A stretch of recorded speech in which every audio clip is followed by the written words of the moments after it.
নমস্কার, নতুন আরেকটা ভিডিওতে আপনাদের স্বাগতম। তো আপনারা থাম্বনেল দেখে তো বুঝেই গেছেন যে আমি কোথায় এসেছি। আর আমি এসেছি কলকাতার বুকে মা ডাকাতকালীর বাড়ি, যেটা অবস্থিত রয়েছে চেতলাতে। তো তো চলুন আগে দেখতে থাকুন। আমি এখানকার মায়ের সম্বন্ধে কিছু দেখাবো আর মাকেও দেখানোর চেষ্টা করব। তো আমি চলে এসেছি শহীদ সংঘ ক্লাব চেতলা, কলকাতার বুকে এমন একটি জায়গায় যেখানে আপনাদেরকে দেখাবো একটা ঐতিহ্যপূর্ণ এক মা কালী, সেটি হচ্ছেন ডাকাত কালী। তো চলুন সেখানে আমি আপনাদেরকে নিয়ে যাচ্ছি। এই হচ্ছেন সেই মা ডাকাত কালী। একবার দেখুন মায়ের মূর্তিটা।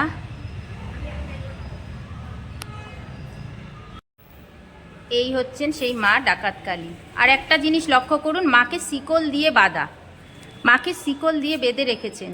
কেন, এর কি ইতিহাস, সেটাও আমি জানবো আশেপাশের কারোর কাছ থেকে। আপনারা সেটা দেখুন, মাকে কিভাবে শিকল দিয়ে বেঁধে রেখেছেন। মাকে দেখলেই বুকটার ভিতরে যেন কেমন একটা হচ্ছে। জয় মা। আপনারা দেখতে পাচ্ছেন আশা করি। আর এটি রয়েছে আমাদের কলকাতার বুকে, সেটা হচ্ছে কালীঘাট চেতলা। তো চেতলা হাটের কাছ থেকে এসে আপনারা বাদিকে ঘুরে যাবেন, সেখানে আসলে পরেই মাকে দেখতে পাবেন। এখন টাইম হয়ে গেছে, তো এখন বন্ধ রয়েছে, তো আমি হয়তো ভেতর থেকে তুলতে পাচ্ছি না। আপনি দেখুন কিভাবে রয়েছে ঠাকুরটা আর কতটা বড়। আমি চাইবো আপনাদেরকে পুরোটা সম্পূর্ণটা তুলে ধরার জন্যে। ভীষণ ভয় করছে, কেউ নেই, একা একা। আর দেখুন মাকে কেন শিকল দিয়ে বেঁধে রেখেছে। কথিত আছে এখানে মা ডাকাতরা যখন পুজো করতে যেত, মা ওদের কাছে থাকতো। তো ঠিক আছে, এবার মা যখন এখানে থাকতেন তখন মাকে রেখে ওরা ডাকাতি করতে যেত। তো একটা সময় মা ওদেরকে পুরো ছেলে মেয়েদের মতো, সন্তানের মতন ভালোবাসতো। তো একটা সময় কি হয়েছিল, একটা সময় কি হয়েছিল সেই মা কিন্তু বলেছিল যে তোরা আজকে ডাকাতি করতে যাস না, কিন্তু ওরা মায়ের কথা শোনেনি, না শুনেও চলে গেছিল। আর মা তখন ওদের পেছন পেছন ছুটে চলে গেছিল। তো চলে যাওয়াতে মাকে কি করেছে, আবার পেছন দিক দিয়ে এনে তখন মাকে শিকল দিয়ে বেঁধে রেখে গেছে, যাতে মাকে, ওরা তো বারণ শুনবে না যেহেতু ডাকাত। তো ওদেরকে আটকানোর জন্যে তখন কি করেছিল, ওদেরকে হাত পা শিকল বেঁধে চলে গেছিল। আর মা জানতো যে ওদের আজকের বিপদ আছে। তো তারপরে তারা আর ফেরত আসেনি, সেই কারণেই ওরাও সেই থেকে মায়ের যে শিকল বাঁধা, সেই শিকল বাঁধা অবস্থাতেই পড়ে রয়েছে। এখানে কিন্তু অনেক অলৌকিক ঘটনা ঘটে। আর এটা মানে সত্যি কথা বলতে এতটাই সুন্দর, এতটাই আমাদের কলকাতার বুকের উপরে রয়েছে, আপনারা পারলে একবার এসে দেখে যাবেন। আর দেখুন পাশেও রয়েছে, এখানে কিন্তু একটা স্কুলও আছে শহীদ স্মৃতি বিদ্যাপীঠ। এটা দেখেছেন বাংলা মাধ্যমে রয়েছে। এটা কিন্তু রয়েছে আপনার কি বলে, বাংলা মিডিয়াম, হিন্দিও রয়েছে। তো এটা একটা সম্ভবত প্রাইমারি স্কুল। ওই স্কুলের পাশ দিয়েই এটা রয়েছে, মন্দিরটা রয়েছে। পাশেই রয়েছে আবার দেখুন এই যে একটা শিব মন্দির, পাশেই রয়েছে আবার একটা শিবলিঙ্গ, শিব মন্দির। জয় বাবা ভোলেনাথ, জয় বাবা ভোলেনাথ, জয় শিব শম্ভু। আর তার পাশেই রয়েছে, বাঁ সাইডে রয়েছে শিবলিঙ্গ, আর ডান সাইডে রয়েছে জয় বজরংবলী। দেখুন কত সুন্দর একটা বজরংবলী। এটি হচ্ছে বজরংবলীর মূর্তি। আর মাঝে রয়েছেন আমাদের সেই ডাকাত কালী মা। আর এর আরেকটি কাহিনী আপনারা তো জানেন, আমাদের সিঙ্গুরের যে ডাকাত কালী বাড়ি আছে, তো ডাকাত কালী আছে, তো সেখান থেকে যে লালু বুলু নামে দুজন ডাকাত ছিল, তারা ডাকাতি করতে যখন যাচ্ছিলেন তখন মা সারদা যাচ্ছিলেন রামকৃষ্ণ পরমহংসের সঙ্গে দেখা করতে। তো সেই পথে রাস্তা দিয়ে যখন তাকে আটকানো হয়েছিল, তখন কিন্তু তার মায়ের মুখের চেহারার সঙ্গে কিন্তু দেখতে পেয়েছিল সেই মা কালীর সেই একটা একদম রাগী রূপ দেখতে পেয়েছিল। সেই থেকে তারপরে তারা কি করেছিল, সেই মূর্তিকে নিয়ে তারা সেখানে পুজো করেছিল। আর সেই ডাকাতরাও, আর এখানেও সেই সেম, এখানকার ডাকাতরাও কিন্তু এই মাকে এরকমভাবেই পুজো করেছে। তো পুজো করাতে কি হয়েছে, মা তাদেরকে ছেলের মেয়ের মতন করে, সন্তানের মতন করে ভালোবাসতো। আর ভালোবাসাতে তাদেরকে বলেছিল যে তোরা কিন্তু তাদের বিপদ ছিল জেনেও কিন্তু তারা তাদেরকে নিয়ে যাওয়ার জন্য বলেছিল যে তোরা যাস না, বারণ করেছিল।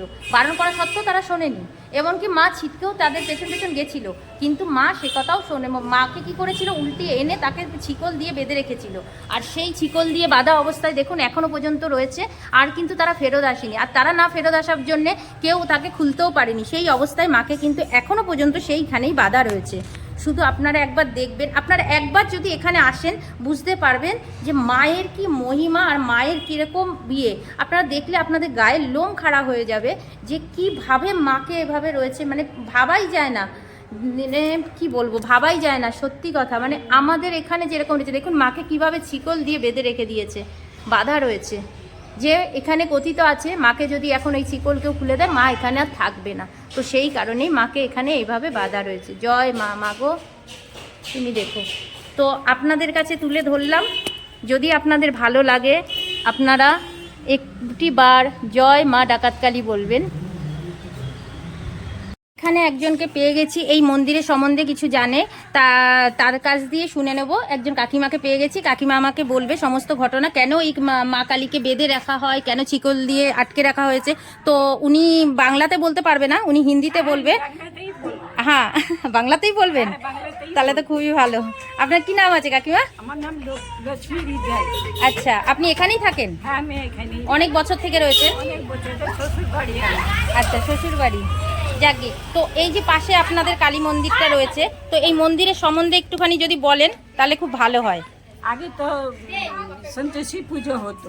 আচ্ছা, সন্তোষী পুজো বলে ওনারা ডাকাত যায় তো, ওই ডাকাত কালী ওরা দেখে এসছে, তো যা সন্তোষী পুজো করতে উনি মারা গেছে। আচ্ছা, তারপরে এরা আগে তো মাটি নিয়ে আসতো বানিয়ে, আর নিয়ে যাওয়া ভাষণ করতে অনেক কষ্ট হতো। কিসের কেন কষ্ট হতো, উনি অনেক লম্বা চড়া তো, লম্বা চড়া, ওই জন্যে ওদের কবে হাত ভেঙে যেত, কবে পা ভেঙে যেত। ওরা কি একটা সম্মান করেছে আমরা এখানেই বসাবো মাকে। আচ্ছা, তো ওই সেটা সিমেন্টের করে দিয়েছে, আর কষ্ট হচ্ছে না। টলিতে নিয়ে যেত তো, লম্বা চড়া অনেক বার করতে। আচ্ছা, এই যে ঠাকুরটা, তো এটাকে যে শিকল দিয়ে কেন বেঁধে রাখে? ওই তো বললাম তো, ডাকাতরা পুজো করতো তো, উনি পালিয়ে যেত, মা তো আচ্ছা আচ্ছা চলে যেত, ওই জন্য বেঁধে রেখে। আচ্ছা, আর এটাকে আর খোলা হয়নি? ওই যে আপনি কি বলছিলেন কি ডাকাত, ওই যে পুজোটা, হ্যাঁ, উনাকে বেঁধে রেখেছে, ওরা ফিরে আসেনি তো খুলবে মাকে কে খেতে দিবে, ওই জন্যই মানে ওরা মানা, মা সেদিনকে মানা করেছিল ওদেরকে যে তোরা যাস না ডাকাতি করতে, তো ওই জন্য ওকে বাধায় রয়ে গেল। নাম এখন পৃথিবীতে হয়ে গেছে মা ডাকাত কালী। বাহ, নাম হয়ে গেল মা ডাকাত কালী। অনেক অনেক লোক, অনেক দূর দূর থেকে আসে। খুব কালী পুজোর দিনে খুব সুন্দর ওনার এখন এসে কি লাভ, কালী পুজো আসে।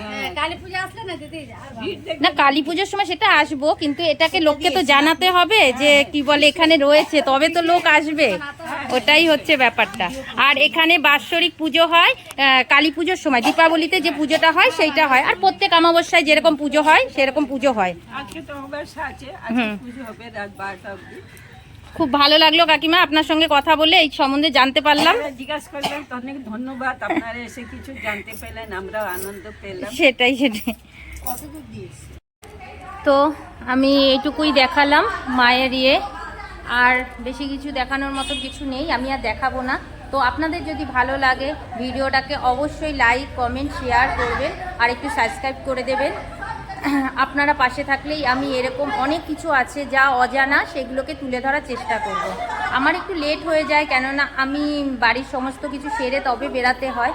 তো আমি চেষ্টা করব যেখানে যেরকমভাবে পারি ছোট ছোট ক্লিপ হলেও আপনাদেরকে তুলে ধরার চেষ্টা করব, যাতে আপনারা আমার তরফ থেকে যেন আপনারা দর্শন করতে পারেন। তো ভালো লাগবে, ভালো থাকবেন, দেখা হচ্ছে নেক্সট একটা ভিডিওতে। ততক্ষণ সুস্থ থাকবেন, সাবধানে থাকবেন, আর আমার ভিডিওটাকে একটু লাইক কমেন্ট করে দেবেন। টাটা।